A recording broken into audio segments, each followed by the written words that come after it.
Hi everyone, my name is Judith Painter and I am a world geography 8th grade teacher in Salem, Virginia. One of my big goals for my students has always been to get them more connected with our natural world.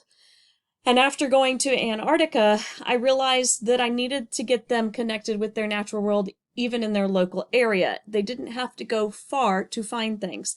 So that's what I'm going to be talking with you about today is some of the ways that you can help your students, even with us at stay at home and trying to teach from home and online education.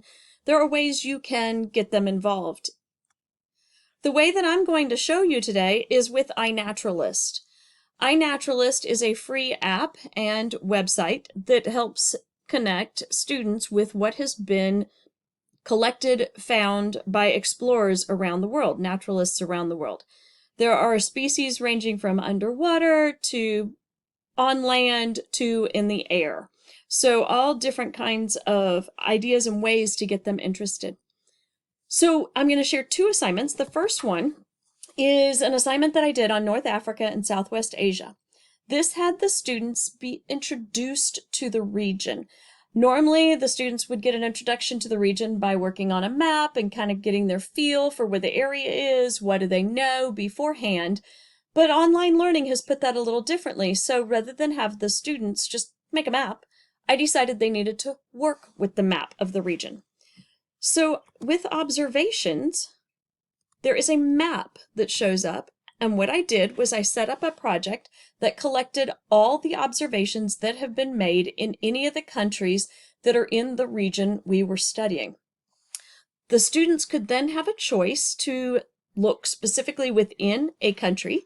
So if I had a student who really was interested in Egypt, they could zoom in and just start clicking around on the map to see what they could find, what looked interesting. Other students could look for observations in a grid form. If they didn't really care about which country they were pulling it from, what did they find that looked interesting to them? So this is one way they could look at it and just whatever in the last few hours, few days has been observed. Or they could go to species and go, wow, a lot of painted ladies have been observed in this region, or they have white storks in this region.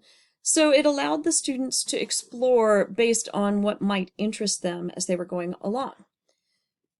Then I had the students put that into a web map. And this web map was created by Ditch That Textbook. And it allows for 7 pieces to then be explained in depth.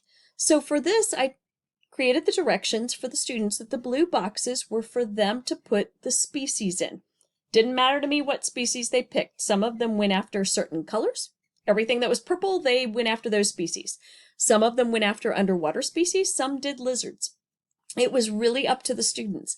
Then in the red boxes, they gave 2 reasons that they found that species interesting in reading about it. So the way you find that information is say that you're looking at this one. I love this bird. You click on the bird, and then you can scroll down, and it gives you a map of where the bird is found, but you can also go to About and find lots of other things about this bird.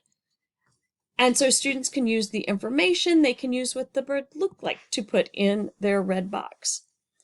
Then when they collected all 7 species, I had them look at the green box to summarize. What one word?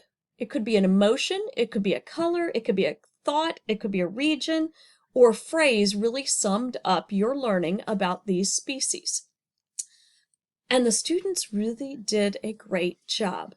So let me show you a couple of examples. This example pulled these different animals and decided that based on everything they found about it, that these animals were all survivors of their area.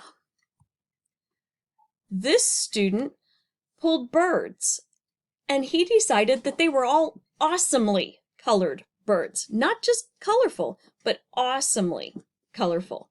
So he looked not necessarily at the information he put in the red box, but he thought about why he picked them to begin with. So those are a couple of examples to give you an idea on the first assignment. And I am giving you all the resources so that you can replicate, steal, borrow, whatever that's coming up. The second way I'm doing this week, my students are involved in a hunt for what they can find, who can find the most species, just wandering around their neighborhoods. So the students can walk around their yard, they can go around their neighborhood. A couple of students, we still have greenways open in our area, so a couple of the students have gone along the greenways.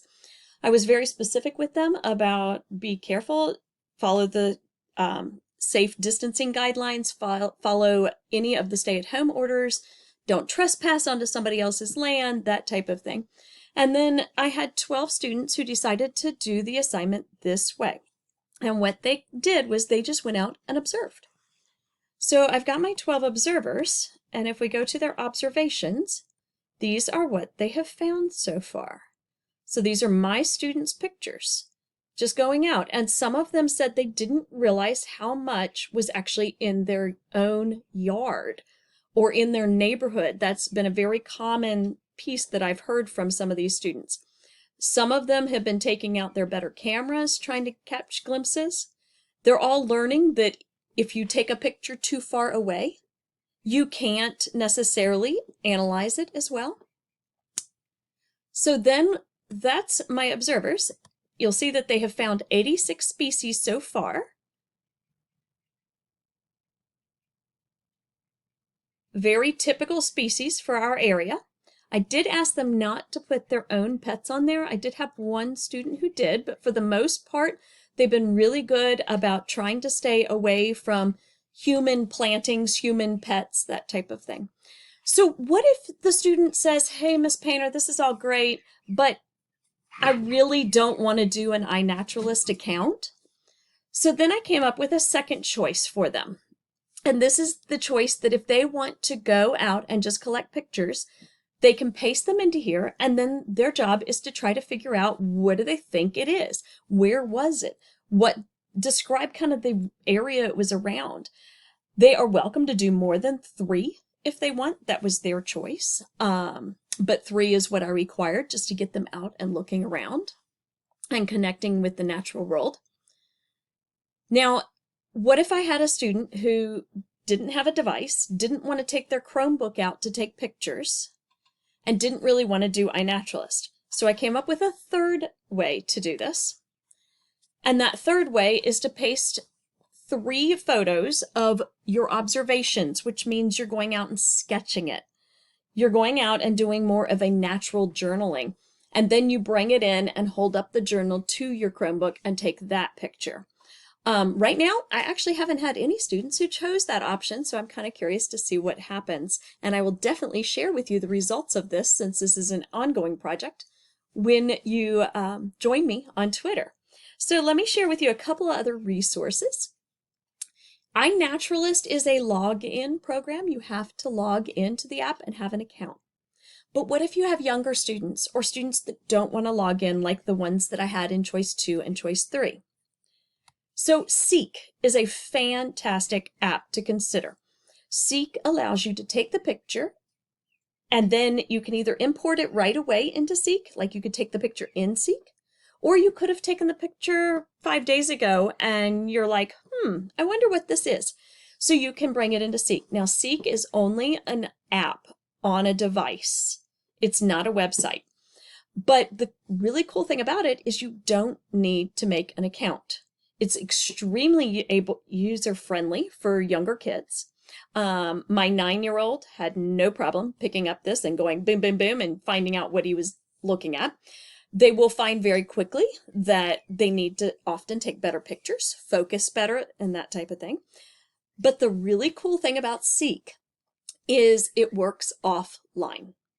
My students back in the fall and early spring were actually exploring some natural areas around us, and they had tablets. And our tablets, for most of the typical species found in our area, were able to identify the species while we were out hiking, and we were not connected to Wi-Fi. So very cool app that you may want to take a look at.